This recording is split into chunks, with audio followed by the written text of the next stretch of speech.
Madam President, this is a very important week in the Senate for many reasons. We will be voting on whether to proceed to the final 6-bill package of appropriations bills sent to us by the House of Representatives. This package includes the following full-year funding bills for the Department of Defense, Financial Services and General Government, Homeland Security, Labor, Health and Human Services, and Education, National Security, Department of State and related programs, and Transportation and Housing and Urban Development.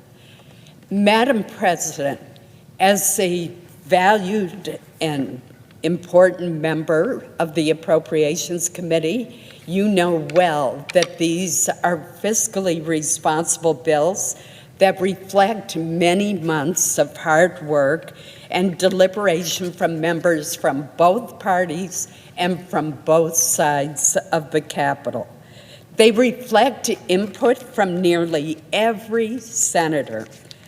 Our subcommittees received more than 31,000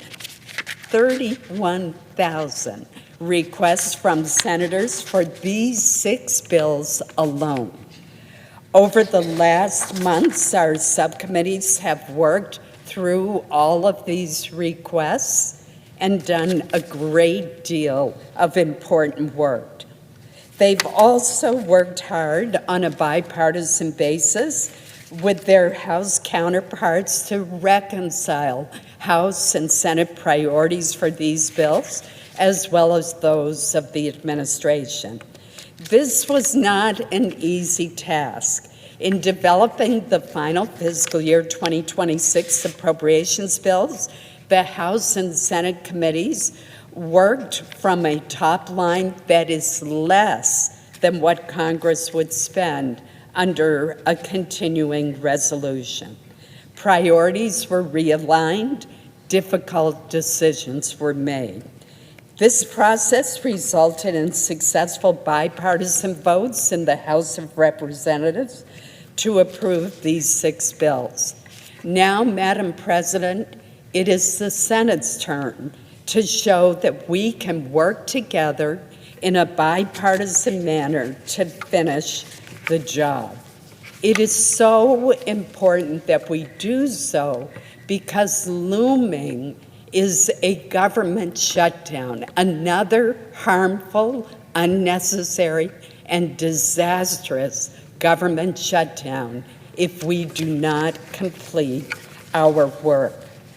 Now, Madam President, there are so many important provisions in these bills that need to become law. I'm not going to go through them at this time, but I will later in this week.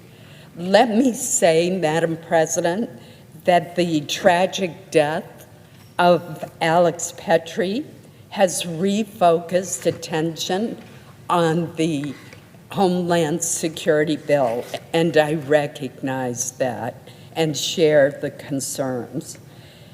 I do want to point out to my colleagues that there are many safeguards that have been put in this bill that I would encourage them to review, and that the vast majority of the funding in this bill, more than 80%, is for non-immigration and non-border security functions. It includes, for example, funding for FEMA. We've just gone through a horrific storm that has caused a lot of damage, and FEMA is very important. It includes funding for TSA. Those of us who travel back and forth through our home states every weekend are well aware of the work of TSA in keeping us safe.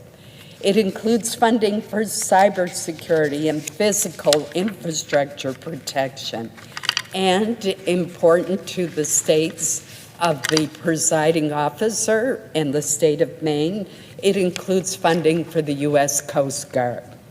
So, Madam President, I know that there will be many more speeches and discussions of all of the bills that are included in this package, but let me just say that I hope we can come together in a constructive way to get this done and to ensure that we do not lurch into a dangerous and detrimental government shutdown.